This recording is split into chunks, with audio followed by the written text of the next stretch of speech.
Okay, so hello everyone. Thank you for coming to a JavaScript talk at a Java conference. I think it's a very wise choice. There are three certain things in life: death, taxes, and the fact that somebody has just published a new JavaScript framework today. What's even worse is the fact that front-end developers tend to rewrite their code bases over and over again all too often. So there are lots of tools out there we could choose from. So a question arises: when is it worth to invest to migrate our code base into something newer? The motivation behind this talk is to discuss fundamental design decisions behind the most important frameworks. You will not learn how to code in these. This is not a tutorial. Instead, we will focus on the trade-offs behind these design decisions. We will focus on weaknesses and strengths. And we will get a big overview of what we can expect from certain decisions. My name is Tomasz Ducin. I help developers create better software. I work as a consultant. The products we've worked on are used by very big companies, including Fortune 500. Apart from team project work, I also do developer trainings on front-end technologies. These include JavaScript, TypeScript, Angular, React, and last but not least, architecture. So if you're in need of consultancy or training, please feel free to reach out to me. So having coded in over 10 different front-end tool stacks, I came up with a conclusion that the most important difference between those is actually how does a framework know that something has changed, and now which part of the view should get re-rendered and when. This boils down often to pull versus push architectures, and an example we might get is if I have a dependency inside my code base, for instance, unit A depends on unit B, and now, if my framework requires me to explicitly define this dependency, then I know that. Or if it explicitly requires it, or if it could come up with this implicitly, then I could expect that if B, the value of B gets updated, then A gets re-rendered, but nothing else gets re-rendered because nothing else depends on it. However, if my framework is unaware of that dependency, potentially, it would have to re-render everything in order to guarantee that the view is basically refreshed simultaneously for the user. So, and this second approach might have a very bad effect on the performance. So these are going to be the most important differences. So let's start with something that we all know, which is lingua franca of the web, jQuery. jQuery was introduced in 2006, which was a long time ago. And jQuery is a tiny facade over built-in browser API. Its main purpose was to make it more convenient to use JavaScript and CSS at all. Today, nowadays, in 2019, using jQuery will not make you benefit at all, because both JavaScript and CSS and the browser APIs has improved tremendously. So if you are considering using jQuery, you will not benefit more comparing to using just native platform. So let's take a look at a sample application in jQuery. If we hit the dashboard button link, we get the red box re-rendered. Now, if I click a link, I would like to have the tiles updated. Finally, if I type something into the search inputs and I hit enter, I would expect that both my tiles and the red box updates. Now, the problem with jQuery is that nobody actually keeps tracks of the state of the application. Nobody owns the state. So basically, all different pieces of the application would share a little bit of the state. And we know that if we have multiple sources of truth, then we might fall into trouble with desynchronization. Or if we want to synchronize them, we would have to do this manually, because jQuery will not do this for us. Another thing, if we have dynamic pieces of UI, as this red box, which would have to attach new event listeners, it means that we have a dynamic event listener. If we click dashboard multiple times, it would mean that potentially we would have to attach event listeners multiple times. So either we have to detach them manually, or we would have a memory leak in JavaScript. Moreover, if we attach an event listener to the dashboard button and we render this red box, then we have a tight coupling between them. There is no proxy, right? And of course, we could introduce a proxy, but apparently almost nobody did that because doing tight coupling is just the most straightforward, the easiest solution right here, right? Moreover, finally, if we have a bug in a jQuery code, it's very difficult to reason where did this bug come from just reading the code. Most often, we would have to end up doing a long debugging session just to go piece by piece, line by line, what is the state of certain pieces, because in jQuery, everybody could talk to everybody in all directions. So it's opened for quite a bit of chaos. So not only for the reason of browser APIs being a lot better nowadays, and also due to lack of architecture, there is absolutely no good reason to use jQuery nowadays. All in all, it ended up with this approach, which we don't want to carry on with. So the first most important framework in JavaScript ecosystem was AngularJS, introduced in 2009. It introduced two very important features into JS ecosystem. The first one was dependency injection. So let's take a look at a few lines of code here. We could define a module that has a dependency on another module. We could define a service, the department's model service that depends on HTTP service and on a base URL constant, which is defined somewhere else. Finally, we could define a user page component that depends on the scope, user context, and department's model service defined just above. There is nothing special or peculiar about this dependency injection. However, it is very important that AngularJS team introduced it because back then,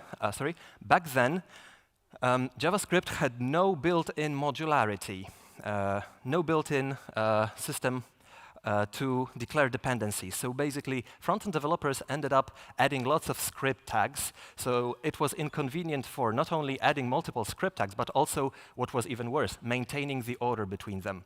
Even if I took my application code and squashed that into one file, being it concatenated, uglified, minified, doesn't matter, I still had to care about the order, which was really very difficult to cope with. So basically, what dependency injection did was I could add those script files in any order, and only in runtime the right dependencies would get resolved, because here I just define what are the dependencies. So dependency injection solved a very big issue. It's not such a good idea to use dependency injection in Angular 2+, but we will get to this later on. At this time, it was a very good idea. The second feature of AngularJS was introducing two-way data binding. Basically, I do have my view, and I have my model. Model is just some JavaScript objects that live in RAM memory. So if I want to synchronize model with the view, I just get the value of a variable and display it. Or if I want to do it the other way, I attach an event listener with just the famous ngModel directive, and I want to update the value of the input into JavaScript memory. So I could do it one way, or the second way, or both ways at the same time. So it was very convenient for developers to write very little code to get lots of stuff achieved. AngularJS is super performant for developers to prototype applications. But the engine that fueled this two-way data binding, and actually all data bindings, is not the best, let's say, piece of software design. So it's called the digest cycle. So basically, if I want to update model to the view or view to the model, I create a single watcher for every piece of this update. An AngularJS application is structured with components, so we can see that there are components here in this application. Each box is representing one component. So one component or directive will have multiple watchers. So when there is any change in the application, just anywhere, it's important, anywhere, then the whole application would have to re-render.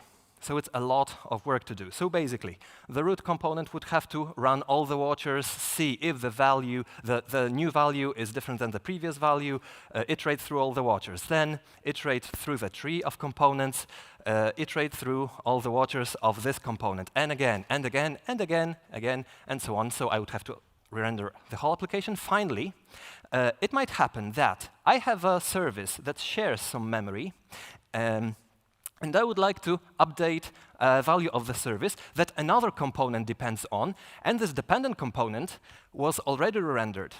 So I would have this, my guarantee of updating the view broken, right? So I would have to go through the whole cycle again. And if it happens that at the end of this digest cycle there would be yet another update, then I have to go through this digest cycle again and again. So you can see how killing for the performance this algorithm is.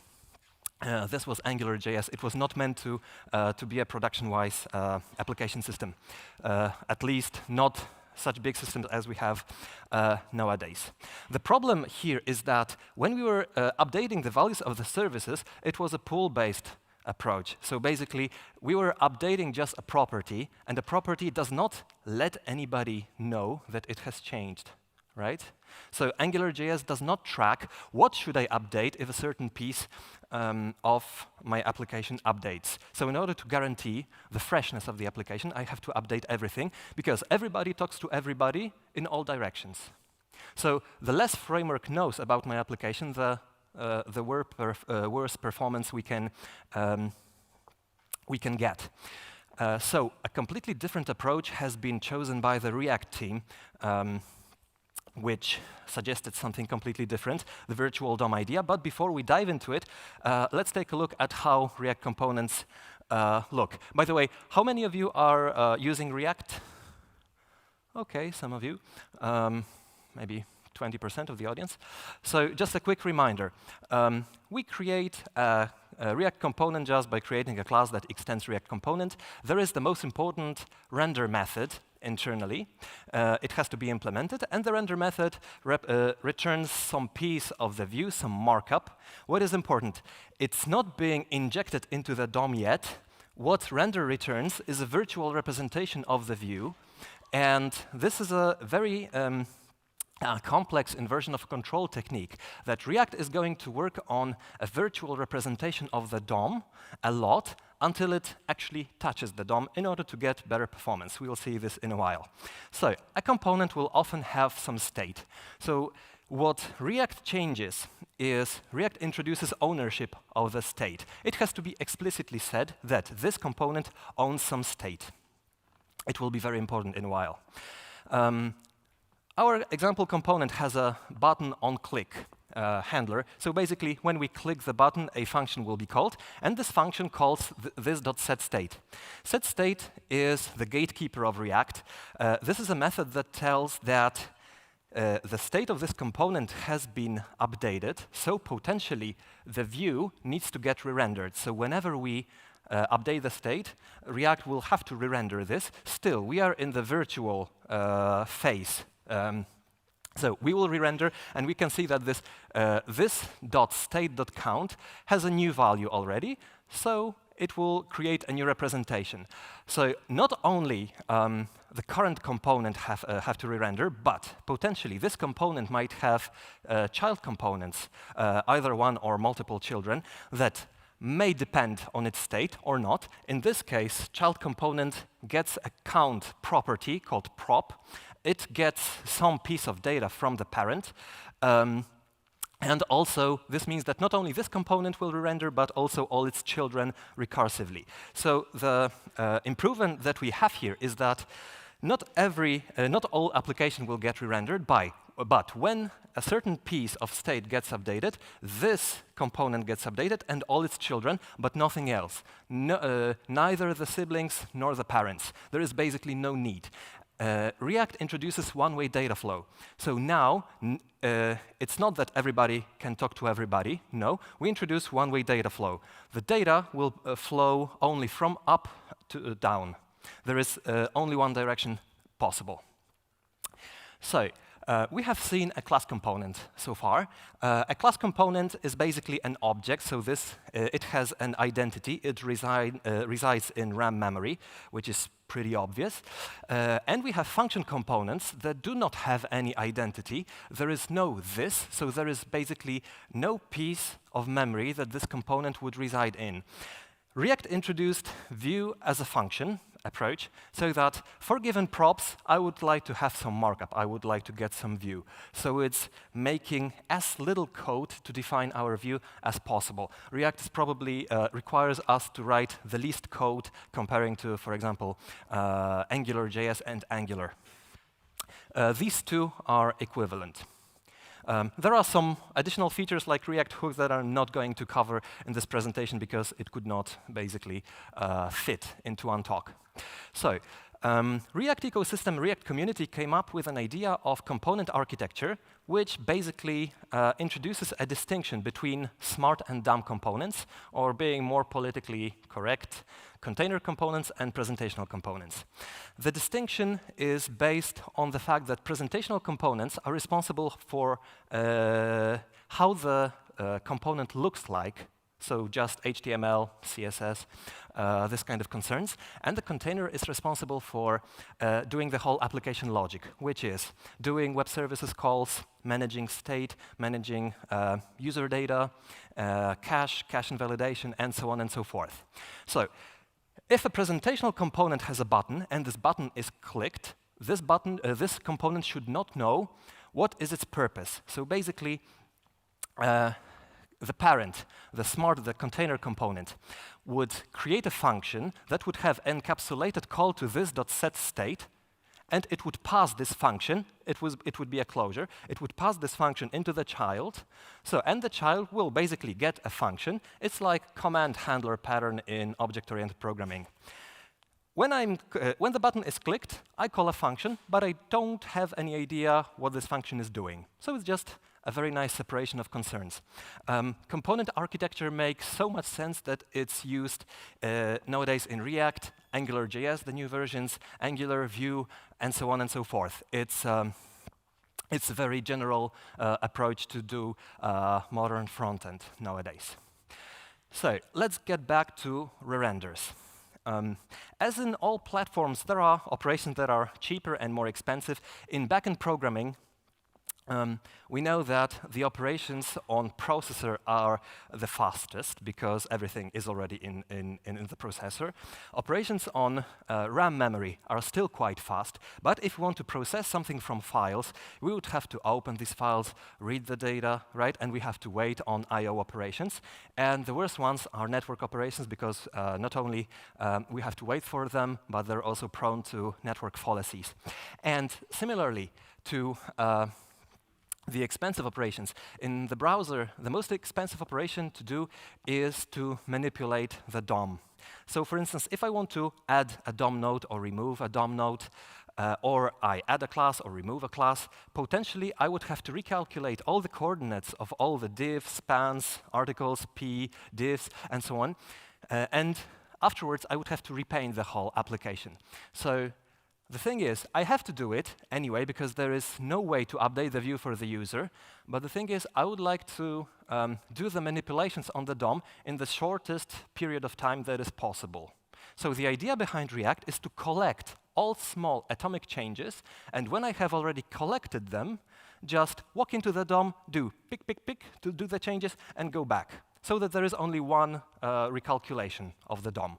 Thanks to it, the user experience is a lot better because the application is fluent. So let's take a look at this. This is a simplified structure of the DOM. It's just a tree structure. We have a div with body with two divs and a span and some more elements. You might be familiar with the same concept that looks more kind of like this. Right? That's just the tree structure of the DOM. So now what React introduced is so-called virtual DOM. We still have the DOM in place, but we want to encapsulate some pieces of the real DOM with the structure of React components. So we have one component and the second component, and yet the third component, their parent, is encapsulating all of them, and the parent has to be mounted somewhere. It might be a div, it might be even the body, tag. Finally, virtual DOM is not yet the real DOM. It's just a JavaScript object representation, which we'll see right now. So you might be wondering, how does React work? How is it written in JavaScript with this funny syntax of HTML tags put here? Actually, it's also a nice example that the good practices of yesterday are tomorrow's anti-patterns. Some time ago, there was an approach to write non-obfuscated JavaScript so that JavaScript code is in JavaScript files, not in HTML. Similarly, CSS resides in CSS files, not in HTML. And that was a good practice some time ago, but now React breaks it in one direction, Angular breaks it in another direction, so it's not a good practice anymore. Anyway, JSX is being transpiled down to raw JavaScript with a very, very simple transpilation process. Basically, whenever I have a single, there is a delay. Whenever I have a simple tag, it's going to be transpiled down to one react.createElement call. So we have one div. This div has an heading1 child and another emg child. So React.createElement returns just a JavaScript object that represents this virtual piece of DOM. It's just a JavaScript object with some properties. Now, what is important? This is already pure JavaScript. So if we want to do static typing, we might just use TypeScript for this reason, right? So we have, with very little effort already made by the TypeScript team, there is not only JSX, but also TSX. Thanks to this, we have statically typed templates, which is a phenomenal improvement for Frontend, because now we will get all the typos during compilation phase. Not only all the typos, but we would also know that a string is not an array, so certain methods are not available. We would not get them in runtime. We would not get some obfuscated JSP or JSF error messages. We would get plain TypeScript error messages, which is super cool, because if I'm using a simple template engine, which is close to the native language, then potentially it's very easy to adapt TypeScript. And React's support for TypeScript is very, very good. Actually, it's better than Angular, which template engine is a lot more complex. It's just a lot more far away from JavaScript, so that it's just not easy to use TypeScript for this reason. So, when we hit render, we are actually retrieving an object that represents this virtual piece of memory. Now let's get to the heart of React, the diffing algorithm, which is also called the reconciliation. So, as we have initially rendered our page, we get the tree at the top that we can see. So this is just a representation of what the view should look like. Now, at some point in time, it gets rendered into the DOM. So there is basically a snapshot to the visual part. At some point in time, there would be a this.setState update. And at this point, all the components would have to re-render, so we would get another representation. What React is doing in the first phase, the render phase, the virtual one, it's comparing the two trees and creating a sequence of changes. As you can see, this div item here, it's creating a sequence of atomic changes that has to be pushed. It has to be just injected into the DOM. This is an asynchronous process because during this diffing, some interactions of the user or of web services might happen, so I would have to collect some more, right? It should not be synchronous because there would be multiple DOM updates. If I make it asynchronous, I could just collect them asynchronously. So finally, when I have collected all the changes that I need, then I can just go to the DOM, do the updates in a very short period of time, and basically I'm done. And this is the commit phase. So this is a tremendous improvement over jQuery and AngularJS. So now, we have already spoken about one-way data flow in React. Going back, the idea is that the state or the props of components will be pushed down to all the children. So if a component state changes, then we have to re-render it. Right, potentially re-render the whole the whole tree. So now, what was a state of a parent becomes properties or so-called props of the children, and now this component also has to render, potentially propagate some props down to the children.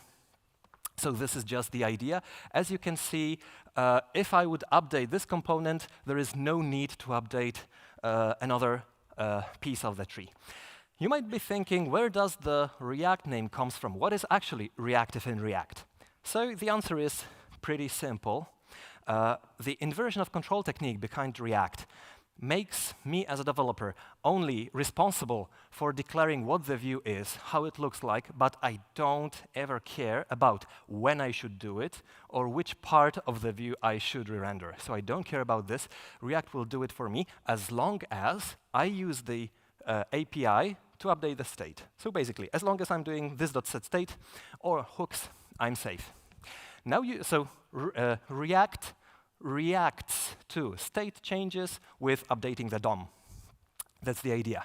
You might be thinking, well, if a component state changes, it passes some props down to a child, and if it happens that a child is receiving the same props over and over again, still in React, view is a function. If we have class components, still we are calling the render method, so still a view is a function. If I get the same data to a function, I should expect the same result, right? Pure functions and all this kind of functional programming stuff. So basically, I would like to have a functionality that if I get the same props over and over again, there is no need to re-render, right?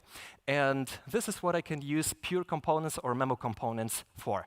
So if I find out that the previous props that I have already re-rendered are the same as the new props, I don't do anything, right? So there are no new re-renders because I have already done this job. This is based on immutability.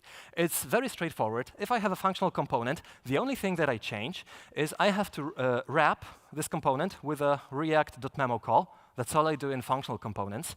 And in class components, all that I do is to change extend react.component with react.pureComponent. That's basically it. Now comes the important part about immutability. If a component receives props, and it could receive quite a lot of these props, if I had to compare two objects, which are pretty big, I would have to compare all the properties recursively, and if I do it often, and in React I re-render the components pretty often, this would be pretty heavy in terms of performance. So what I could do is to use a lot more memory so that each change of an object will create a new snapshot. Right? So I'm doing immutable data structures. I'm using significantly more memory, but thanks to it, if I compare two objects, I only compare their reference. And there is basically no faster operation possible to compare two big objects than just to compare two numbers, two addresses of memory. So this is how we achieve, thanks to bigger consumption of RAM, that's a trade-off obviously, we can improve performance. So, when speaking about React and Angular, it's very often discussed along with state management. This is probably the most hot topic in JavaScript ecosystem right now. So basically, either some piece of state might be privately owned by a component, or it could be shared across a bigger piece in the application. The most important player here is Redux. If we didn't have Redux, and we would like to propagate a change from a child component, we would have to call the callbacks via each step to reach the parent, and then the parent would have to propagate the change down to all the children. So there would be lots of code required. The maintenance of this would be also very expensive in terms of our development, because if there would be any change, we would have to touch lots of places. So the trouble we have here is solved by Redux. It's just going to be a proxy that would be a shortcut across different components. So one component would dispatch an action. An action is basically an event. Something has happened. For instance, I changed a country from a dropdown. It's not Poland anymore, it's Czech Republic. I am letting Redux know about this, this change. So lots of the state that has been private to a component now becomes part of Redux store. Redux is owning lots of the state that used to be part of components right now. So Redux is holding a lot of state, and it receives actions from some components. And now comes the heart of Redux, which is reducers. For a given state object and an action object, calculate a new state object, which is pretty trivial. Reducers have to be pure functions, blah, blah, blah. I'm not going to cover Redux tutorial. So basically, when a new state object is being calculated, certain components are being notified about the change. So again, we know which parts do depend on this item, and potentially all its children also would have to get re-rendered. So we are making a shortcut. That's one thing. Another thing is it's not an observer pattern. It's more kind of a pops-up pattern that still, it's an observable, but the two components, the publisher and subscribers, do not know about each other. So they are they're loosely coupled between each other. So it's easier to work on this and easier to refactor. Now, Redux is centralized. It said that it has to be a single source of truth. This is a singleton. As long as in backend systems, singletons are considered an anti-pattern because it's a lot more difficult to leverage scalability, to put a system in a cloud if we have lots of singletons that share state. In Frontend, it's not a problem, because if we execute an application, we usually do it on one screen. We don't run one application across various screens, right? It's just one screen, one browser tab, one thread, right? So having a singleton is not a problem. Actually, having a centralized source of state source is very good, because there is no problem with desyncs, and this is why Dan Abramov, author of Redux, decided to go this way. So another feature of Redux is event sourcing. So basically, Redux keeps track of all atomic operations that has happened, all the actions, all the events. And I would like to demonstrate a small demo of its capabilities. So this is to do MVC application, a pretty famous approach to compare various JavaScript implementations. So let's say we, on our to-do list, we want to come to Krakow, to enjoy Devoxx PL, of course. And now, well, we came to Krakow. We are already enjoying Devoxx. And let's say I want to keep my list clear, so I clear completed items. And now, I would like to learn about something that is cool and popular in Java community. Let it be Kafka streams. I guess that's the thing right now, and to listen about JavaScript architectures. So there has been some actions that I have dispatched, and now what Redux is capable of is doing lots of very useful operations within Redux DevTools. So first of all, Redux keeps tracks of everything that has happened. So it's like keeping a database of all the events that has happened in the application. Like, it's not a persistent database, but as long as I'm running this application, I do have them in state. What I can do is reason about the application using time traveling, so I can see how did I get to the point. No system before Redux was capable of doing this.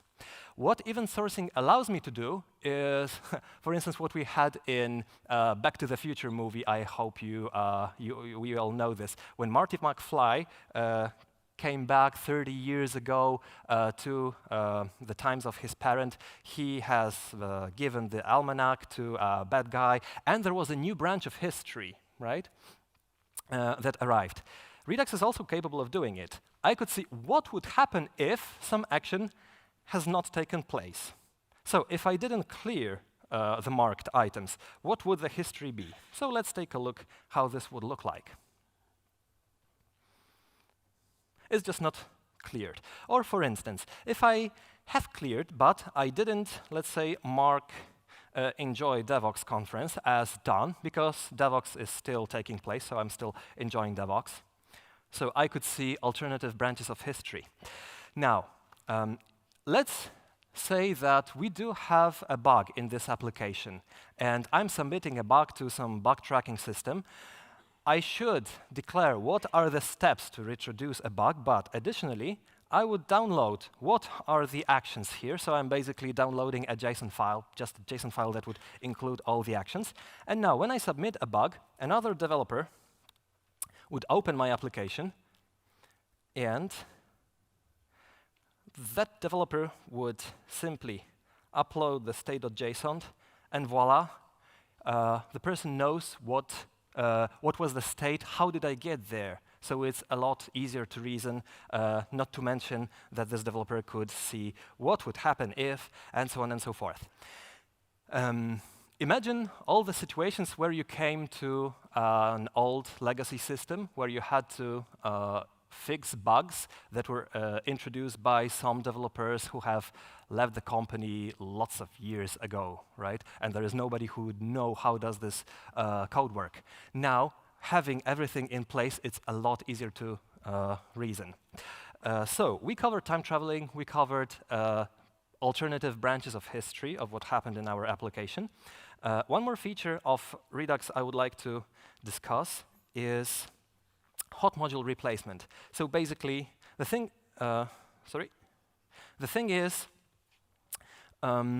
if I have to click all these events and I would have to modify how does Redux interpret the actions that have been dispatched, if I get my application reloaded, then I lose all my state, and I don't want to lose it. So what I can do is to tell Webpack that if you change the reducers, please do not reload the whole application, only inject the new reducer, so inject the new way that you interpret what does it mean that an action has been dispatched, but please leave the whole RAM memory and leave all the actions in memory as they were.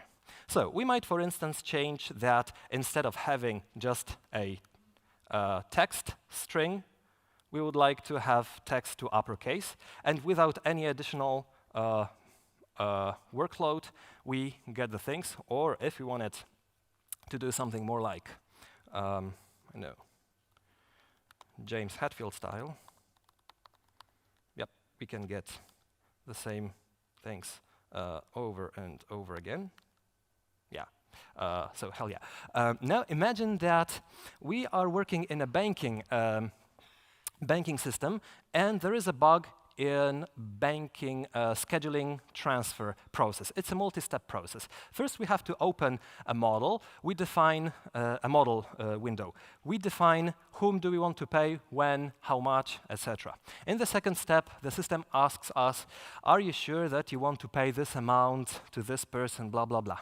In the third step, we need to validate the transfer with a token or an SMS token. And finally, in the fourth step, the final step, we get a confirmation your transfer has been correctly scheduled. And now imagine you have, this is a situation that I had some time ago in a Polish bank, that I have an error in the fourth step, and I am not receiving real SMSs, but I am receiving some kind of mocked emails that not only I receive, but the whole IT department receives.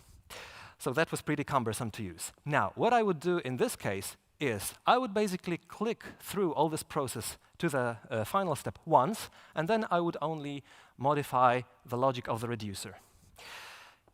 This would make it a lot easier. So this is hot module replacement in Redux.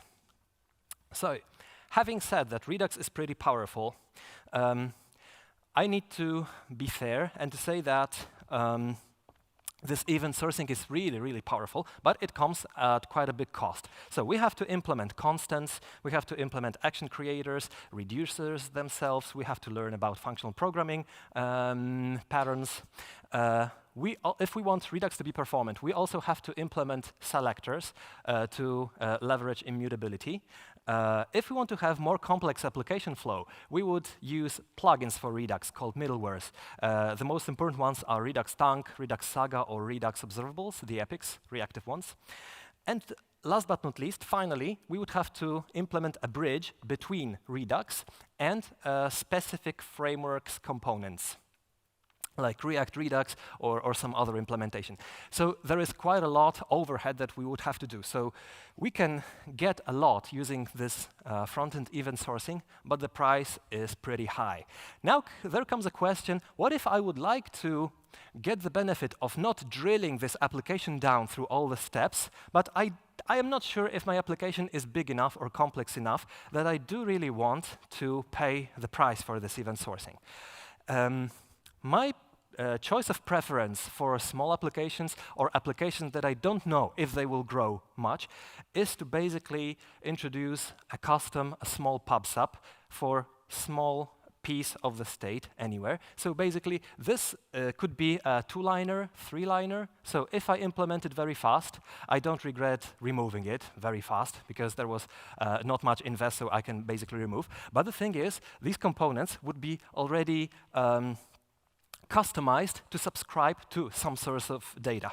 Obviously, if the number of these pub subs will be growing too much, then I would consider replacing multiple single topic pub subs with one event bus. So there would be just one pub sub, but it would handle multiple topics. So it would not be that kind of chaotic. Like the order of architecture in some way based on the fact that I should not necessarily make the decisions up front. I do not know if my application is going to grow big or not. I would like to delay the decisions.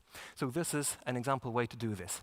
And if my application grows very big, and if I'm failing that there would be more developers coming, or this application would last for many years from this point, I would decide to go one step further to increment this and basically to replace this very tiny layer of a pub sub with a whole reducer. So it's not either or. It's not that I would have to throw out a lot of implementation. No, I just do an incremental change. I don't have to start with Redux. A very good implementation of both a single topic pub sub and an event bus are RxJS subjects. Basically, RxJS and RxJava is pretty much the same concept, the same stuff. The differences are only in the syntax and the constraints of the platform itself. For instance, JavaScript is single-threaded, and so on and so forth. So let's go forward and talk about Angular. Angular has continued with many decisions from AngularJS. Some of them are good ideas, some of them are not, including dependency injection to a data binding, and so on. Angular also leverages lots of ideas that come from React itself, for instance, smart DOM components, component architecture, and so on. So I would like to start with a collision between dependency injection and lazy loading. So at the times of AngularJS, our applications were not as big as they are today. So today, we don't want a user to load 10 megabytes of an application because it's just too much, especially for mobile devices. So we would like to download only the main page or the main piece of the application, and only if I get to some specific tab in my application, which very few users are doing, then I would asynchronously load this module into my application. Now, how this falls in conflict with dependency injection is that dependency injection would like to know what are possible classes, what are possible instances that I would like to use. And in server technologies like Java or C#, it's perfectly, or Python, whatever, it's perfectly fine because if I start an application, I do have all the files locally. So there is no problem to basically read the files, right? Bootstrap might take longer, but the runtime of the application is important. I do have access to all the files, but if I lazy load my modules, and I do it very frequently in modern frontend, then I don't have access to the source code of the whole application. So how can I declare dependencies over the things that I don't have yet? So this falls in conflict. So if I want to create boundaries of what is possible for the dependency injection container to handle, I have to create yet another boundary for this. And this is unnecessary. That's the key point. So JavaScript, since ES6, introduces import and export keywords. So we have modularity built into the platform, which is very useful. So this is the reason, like, There was no import and export, and this is why AngularJS introduced the dependency injection. Now, once it's built into the platform, it's not needed anymore. Moreover, JavaScript has NPM, Node Package Manager, which modularizes not only single files, but the whole packages, just like Maven in Java. Finally, AngularJS, unfortunately, introduces yet another system of modularity, which looks kind of like this. We declare a module, ng module, which has declarations of components and filters, pipes, and I could use. I could import another module so that I could use their features. If I want my component or my local pipe to be available in other components, I have to export it manually. Sometimes I have to go down into some Angular black magic and declare some provider. This is one of the most convoluted parts of the framework. And finally, for the main module, there is a main view that bootstraps the whole application, the root component, which is basically the bootstrap. So this information are important, but the problem is that I do have to import and export them on native JavaScript level anyway. And if I'm doing multiple products on some kind of shared component library, I also have to handle NPM packages. So it's not that Angular layer replaces or works on top of the native modules. I have to handle all of them, not to mention that this is one of the most overcomplicated part of the framework, unfortunately. So at the top, I would have to have all the imports and exports anyway, so basically I'm doing this stuff twice, at least twice. So what I could do, in new JavaScript, I can export a class, obviously. So this is what happens in Java. In a class, in a file, I can have a class, which is basically automatically exported within a package. I don't have to write the export because it's exported by default. In JavaScript, I have to do it explicitly. I can export an instance. This is how I can make an instance shared across the whole application, because if multiple files import an object, this is going to be the same object. Moreover, I could export a primitive, an object literal, a function that returns a fresh literal, or I could even enforce that when I call this get literal singleton, I would like to have the value returned by that function, and it's also going to be cached. So if I call it multiple times, I call it lazily, I am guaranteed that there would be only one instance. So this is a very thin alternative to dependency injection, which actually React uses. You might say that, okay, but your tests are going to be flaky, because if you share the same instance for many tests, then those tests would be dependent on each other, which is very bad in terms of tests. So no problem. Instead of exporting a single instance, which an application is going to use, you can additionally export a function that will produce a new literal or a new object whenever you need it, so that each test can have fresh data. This is a lot simpler, and this is pure JavaScript. So if you know the language, you're good to go, and you don't need to go through any additional black magic. So I have covered this kind of this piece of flaky design in Angular. Now let's take a look at how a component is structured. So basically, components in Angular are always classes. There is no API for functions. So Angular is a lot more imperative than compared to Redux, which is declarative. I also have so-called TypeScript decorator. A TypeScript decorator is like Java annotation or a C# attribute, basically the same concept. I have some metadata there. The most important metadata is the template. So this template looks more or less pretty simple, but I have some custom syntax there, like ngIf, ngFor, which does not translate to JavaScript that easily. And unfortunately, Angular templates are not capable of using TypeScript out of the box, so there has to be an ng factory, a custom implementation within Angular that would compile these templates and do lots of black magic stuff that would build some TypeScript on top of that, so it's a lot more complex. We don't get TypeScript support so easily. We do have them, but the error messages, for instance, are quite a lot obfuscated. So instead of props in React, we have inputs. They play exactly the same role. And we have outputs. In React, a parent component was pushing a function to the child, so whenever a button is clicked, the presentational component will call the function, being unaware of what it does. Angular takes a different approach.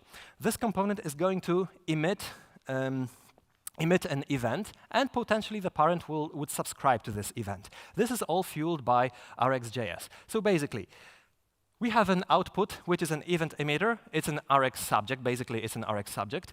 So when this button is called, then we are emitting the value, and we modify the internal state to some degree. So these are Angular components.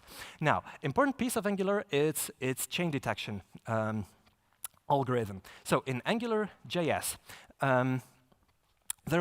everybody was talking in all directions, and the problem was that the control flow in AngularJS was pool-based. So basically, if I depend on a service that has a property, I don't know when does this property change its value. And that's a problem, right? So we want to invert the control to make it better. And now chain detection in Angular bases on RxJS reactive streams. So basically, instead of having a variable, I'm going to subscribe, so I know exactly when the change had taken place. But I don't know where it took place, and we'll see this in a while. If I have a component that is emitting an event, and this event has yet another event as a consequence, and one more event as a consequence. This could be events, or this could be a chain of promises. I believe you have seen a chain of promises like do http.get, .then. So another step, another step, another step. The limitation of JavaScript is that through all these steps, JavaScript is losing the context of who have called this. For instance, a promise would push the return value of the promise to the next step in the chain, but it would not push any additional information, for instance, who initialized the call. So we know what has happened, but we don't know who has started this thing. So Angular introduces what is called Zone.js. Zone.js basically wraps all async APIs in the browser, events, promises, async await, Rx streams, and so on and so forth, with injecting the information about who started all the thing. So basically, when I'm done, I know who was the initial caller of the thing, so I know whom to update in the end. So again, we're trying not to render the whole application, but only a certain part of it. So that was a very good idea. Another good idea was to introduce TypeScript as the source of Angular frameworks itself. So Angular was the first major framework to introduce TypeScript to a massive scale. Nowadays, all major frameworks support TypeScript, React, Vue, Angular, AngularJS, but Angular 2 was the first one to introduce it. So even though the framework could benefit from it slightly more, the community has tremendously benefited from this because TypeScript got a lot more popular thanks to it. You are Java developers, so I don't have to convince you that static typing is a good idea, especially in big projects or projects that will for a lot of time, last for a long period of time. Another good idea in Angular was to introduce RxJS reactive control flow to the system. Basically, in interfaces, like we could have interfaces that have really big forms that there is nothing going on. In such an application, I would not necessarily use RxJS because it would not make me benefit. But if I have an application that data is changing in real time, or I have even forms that are very interactive. For instance, if I check a checkbox, then some piece of the form will show up. If I change a select drop-down item, then something else would change. I could have forms that I could play with. So with RxJS, I can basically define what are the reactions between the items, and I exactly know when they happen, because instead of having a variable, I will have an observable that will basically let me know when it happened. So we'll take a look at this right now. I would like to start with reactivity from imperative code to compare with. So this is the easiest piece of code that I think I could illustrate reactivity. I want to exchange my local currency to a foreign currency, for instance, exchanging Polish zlotys to euro. I have a rate variable, I have an amount variable, and I have an exchange variable that declares that it's amount divided by rate. Now, if I change the value, the exchange has an initial value, obviously. If I change the value of rate, we can see that exchange is desynced, right? I have to update the value myself. So you could think like that's so obvious, right? But the problem is, if I have an application that has that doesn't have 3 variables, but it have 300 variables or 3,000 variables, more likely, then it's very easy to forget about this kind of dependency. So what we actually have here is that exchange has an invariant that exchange should always reflect amount divided by rate. Now, if any of these pieces change, I have to update the thing. And the problem is, this is my responsibility if I am coding imperatively. So this is the benefit that I get from reactive programming. So this is a pseudocode. This is not real RxJS code. This is a simplification. But basically, instead of having variables, I define observables. So a snapshot of a value that will let me know when it changes. So I have an observable of rate, observable of amount, and I have an observable of exchange that will subscribe to amount. It will subscribe to rate. If they both have an initial value, then exchange will also have an initial value. The thing is, if I change rate or I change amount, exchange would recalculate because it knows when its sources have pushed a new value, so it would also propagate a new push of its own value. So the heart of reactivity is I've got this invariant that is basically put natively into the platform. If I define it once, I never ever have to care about updating the value manually. And in big code base, this really helps. The cost of this is learning reactivity, which is not that easy. In real code, we would have to do amount.combine latest with rate, so basically get the latest value of amount, combine it with the latest value of rate, and whenever we have any change, basically run this function. Combine latest is one of RxJS operators. There are around 100 or 130, depending on the convention, different operators. So there is quite a lot of them to learn. And operators is only the first step of learning reactivity. So there is quite a lot to learn, but there is also quite a lot to benefit from. So, I could say that reactive extensions, whether it's Rx.NET, RxJava, RxJS, and so on and so forth, reactive extensions redefine what a variable is. Instead of having a variable which is a snapshot of a piece of memory, I get an observable stream that will let me know when a value has changed, so that this invariant of my application logic is basically baked into the platform. And it makes it a lot easier to use. So, the key takeaways from this presentation.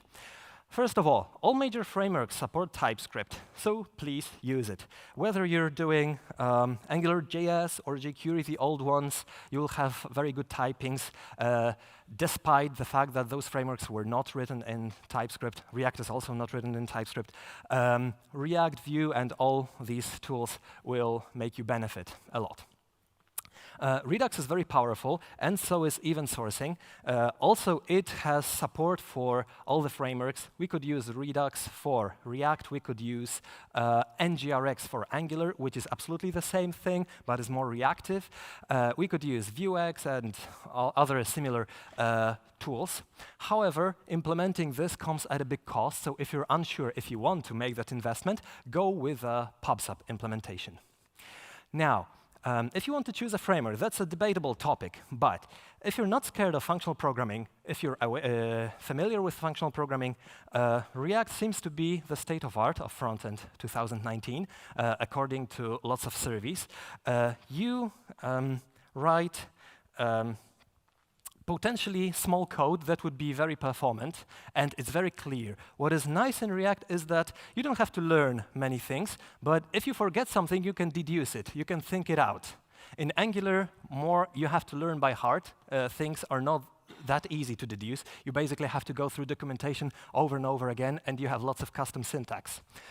But if I had a team of Java developers who are very proficient in object-oriented and not necessarily proficient with functional, I would go with Angular, because going React and Redux would force the team to first learn functional programming for a few weeks or a few months, and then to become productive.